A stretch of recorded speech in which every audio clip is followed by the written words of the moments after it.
नमस्कार मित्रांनो, आरिस अकॅडमी मध्ये आपल्या सर्वांचं या ठिकाणी सहर्ष स्वागत आहे.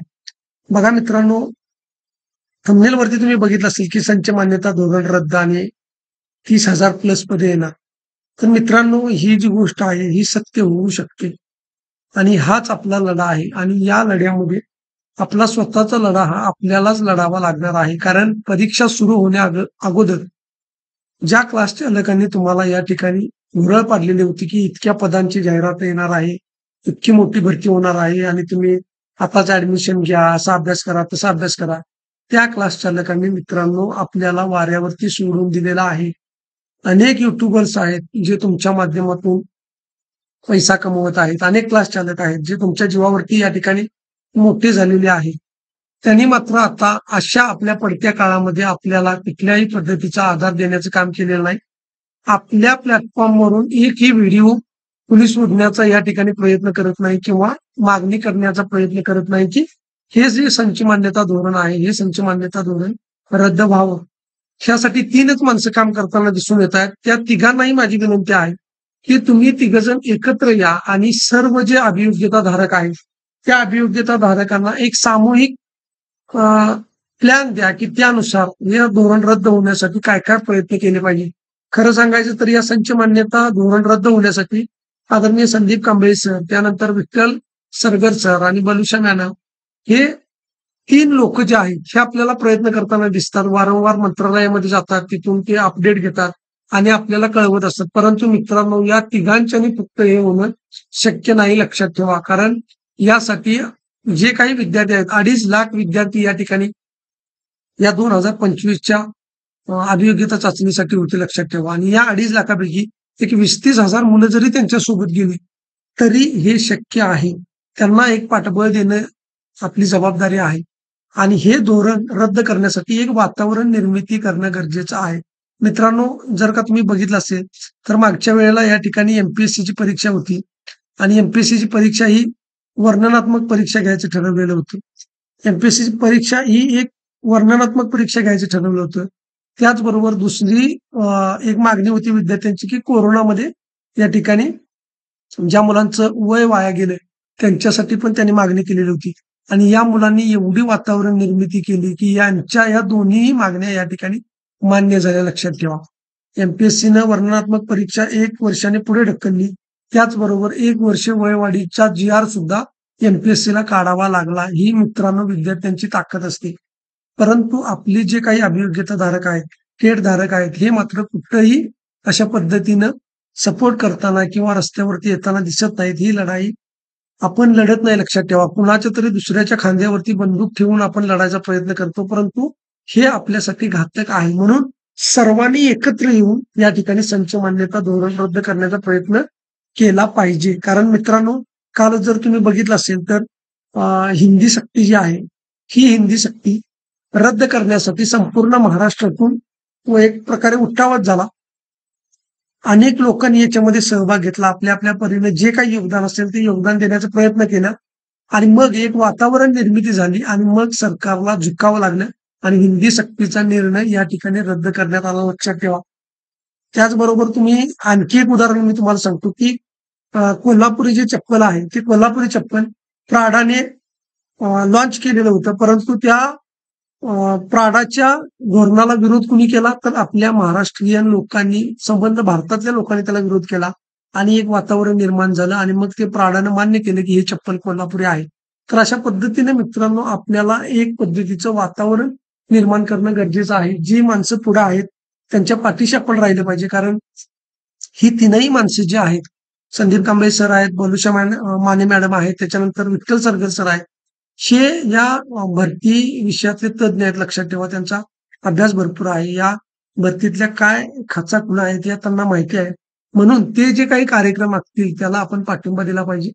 ते ज्या पद्धतीने सांगतील त्या पद्धतीने आपण या ठिकाणी प्रयत्न केला पाहिजे. तरच मित्रांनो ही भरती मोठ्या प्रमाणामध्ये होऊ शकते.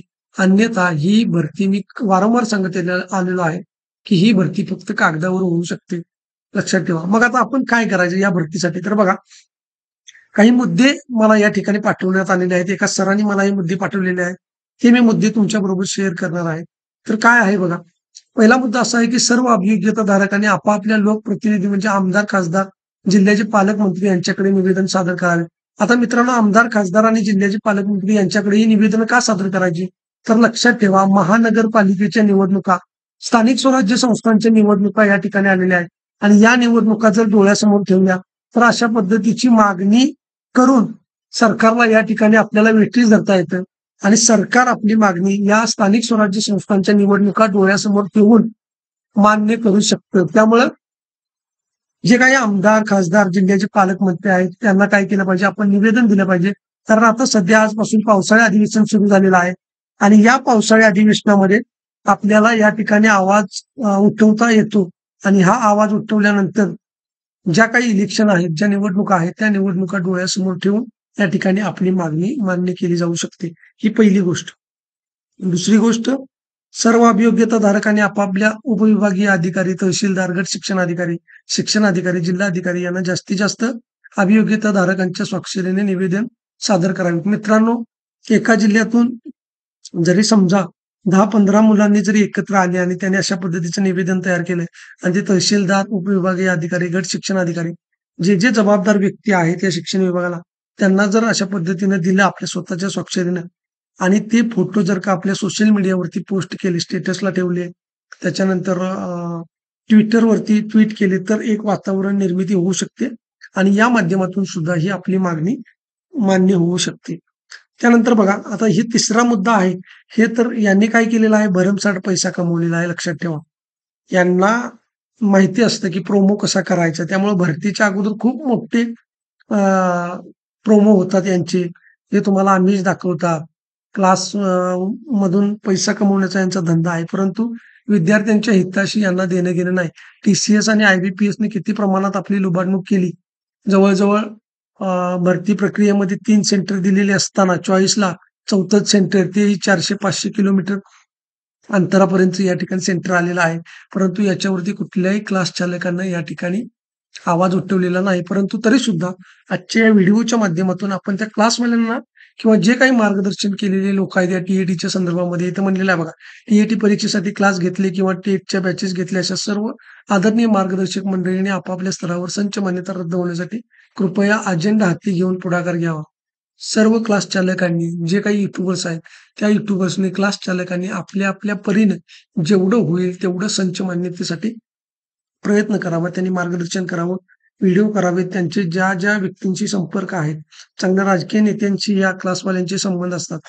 त्यामुळं म्हणजे ओळख असते. त्यामुळे त्यांनी काय केलं पाहिजे, की या लोकांना निवेदन वगैरे देऊन अशा पद्धतीची मागणी केली पाहिजे आणि सर्व विद्यार्थ्यांनी सुद्धा त्यांच्या पाठीमागे उभं राहिलं पाहिजे. त्यामुळे काय होईल, की ही संच मान्यता धोरण जे आहे ते रद्द करण्यासाठी एक पद्धतीचं वातावरण निर्माण होऊ शकतं. त्यामुळे अशा बघा, जे काही क्लास चालक आहेत, क्लासच्या आणि समाज माध्यम आपल्या YouTube चॅनलच्या माध्यमातून जोडले गेलेल्या सर्व अभियोग्यताधारकांना आव्हान, की सर्व अभियोग्यताधारकांनी संच मान्यता रद्द करण्यासाठी एकत्र येऊन प्रयत्न करावा. मित्रांनो, 2.5 लाख मुलं जवळ-जवळ या ठिकाणी अभियोग्यता दिलेली मुलं आहेत.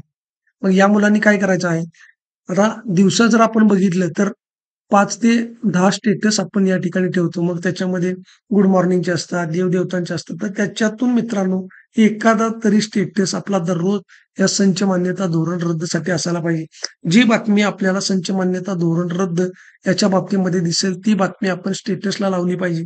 तुम्ही WhatsAppला लावा, तुम्ही Instaवरती पोस्ट करा, तुम्ही दुसरं अजून कुठलं सोशल मीडिया माध्यम असेल, समजा Twitter आहे, तर Twitterवरती या, Twitterवरती ते शेअर करा. तर अशा पद्धतीने मित्रांनो आपली जबाबदारी आहे, की 2.5 लाख विद्यार्थ्यांच्यापैकी किमान 50,000 या सर्व, माझं तर मत आहे, या 2.5 लाख विद्यार्थ्यांनी याच्यामध्ये सहभागी झाला पाहिजे.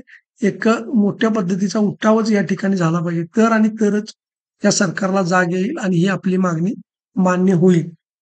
लक्षात ठेवा. तर अशा पद्धतीने मित्रांनो बघा, पुढे म्हटलेलं आहे, की जे काही नागपूरमधले अभियोग्यताधारक आहेत, त्यांनी काय करायचं? देवेंद्र फडणवीस यांची भेट घ्यायची आणि जे नाशिक जिल्ह्यातले आहेत, त्यांनी दादा भुसे यांची भेट घ्यायची आणि त्यांना या ठिकाणी निवेदन द्यायचं आहे. त्यांच्याकडे या ठिकाणी मागणी करायची आहे, की हे संच मान्यता धोरण कशा पद्धतीने घातक आहे, त्याच्यामुळे काय परिणाम होणार आहे, ते त्या निवेदनामध्ये मांडून त्या ठिकाणी त्यांना ते द्या, त्यांच्याकडे मागणी करा आणि ते जे काही तुम्ही मागणी केलेली आहे, निवेदन दिलेलं आहे, ते फोटो किंवा ती जी बातमी आहे, ती तुम्ही काय करा, समाज माध्यमामधून या ठिकाणी प्रसार करा. तुमच्या सोशल मीडियाच्या माध्यमामधून.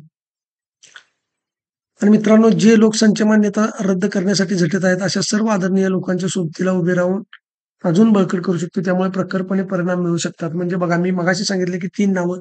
त्याचबरोबर आता नवीन जे काही क्लास चालक, युट्यूबर्स हे यामध्ये सहभागी होऊन सर्वांनी या ठिकाणी प्रयत्न केला पाहिजे. ही भरती कुणाची एकाची नाही, याच्यामध्ये कुणाचा एकाचा फायदा नाही. 2.5 लाख विद्यार्थ्यांचं भवितव्य याच्यामध्ये आहे. त्यामुळे सर्वांनी या ठिकाणी प्रयत्न केला पाहिजे आणि सर्वांनी या संच मान्यता धोरणाच्या विरोधामध्ये या ठिकाणी लढा दिला पाहिजे.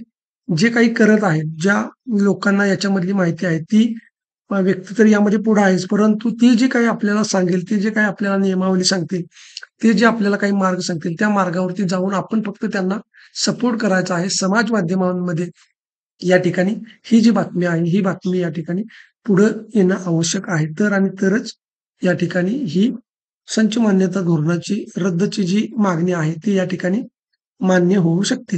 आणि मग मित्रांनो, सकारात्मक फरक पडू शकतो आणि 30,000 प्लस या ठिकाणी जागा येऊ शकतात, एवढं तुम्ही लक्षात ठेवा. आणि वारंवार मी सांगतोय, की आपला लढा आहे, हा आपण स्वतःच लढला पाहिजे. दुसऱ्यावरती विसंबून राहता उपयोग नाही.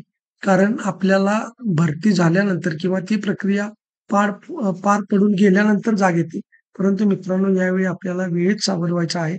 निकाल 5-6 दिवसावरती येऊन ठेपलेला आहे. एकदा का निकाल लागला, की पुढच्या प्रक्रियेला सुरुवात होईल आणि त्याआधी हे वातावरण निर्माण होऊन या ठिकाणी संच मान्यतेचे जे धोरण आहे, ते धोरण रद्द व्हायला पाहिजे. तर आणि तरच ही शिक्षक भरती मोठ्या प्रमाणामध्ये होऊ शकते. आणि अजून काही मागण्या आहेत, ज्या नियमावलीमध्ये बदल करायचा आहे. जसं की आता ज्या मागच्या भरतीमध्ये जो प्रकार झाला, 1 ते 4 ला 30 मुलं, 6 ते 8 ला 30 मुलं, 9 ते 12 ला 30 मुलं. तर अशा पद्धतीने होऊ नये. त्यानंतर वेटिंग लिस्ट असावी. रिक्त जागा आहेत, ते नंतर भरता याव्यात. अशा पद्धतीचे अजून काही नियम आहेत. ते नियम जे काही संदीप कांबळे सर आहेत, विठ्ठल सरगर सर आहेत, बलुषा माने मॅडम आहेत, तर या तिघांनाही विनंती आहे, की तुम्ही तिघही एकत्रितरित्या या. सर्व अभियोग्यताधारकांना आवाहन करा. सर्व अभियोग्यताधारक तुमच्या पाठीशी असतील. तुम्ही जो काही कार्यक्रम आखाल, जो काही कृती कार्यक्रम तुम्ही ठरवाल, त्या पद्धतीने सगळे अभियोग्यताधारक या ठिकाणी प्रयत्न करतील. तर मित्रांनो, हा व्हिडिओ प्रत्येक अभियोग्यताधारकापर्यंत पोहोचवा. जेणेकरून सर्वांची या ठिकाणी मदत होईल, सर्वजण सहभागी होतील आणि हे संच मान्यता धोरण रद्द होऊन या ठिकाणी मोठ्या प्रमाणामध्ये पदांची भरती होऊ शकते. न भूतो न भविष्यती अशी शिक्षक भरती या 2025 मध्ये जर आपल्याला करायची असेल, तर हे संच मान्यता धोरण रद्द व्हावेच लागते आणि त्यासाठी तुम्हा सगळ्यांचा सहभाग आवश्यक आहे. तुमचं जे काही मत आहे ते कमेंटमध्ये व्यक्त करा. कशा पद्धतीनं कृती कार्यक्रम आखायला पाहिजे. अजून तुमच्या काय मागण्या आहेत हे तुम्ही कमेंट बॉक्समध्ये नक्की सांगा आणि हा व्हिडिओ जास्तीत जास्त विद्यार्थ्यांच्यापर्यंत शेअर करा. धन्यवाद.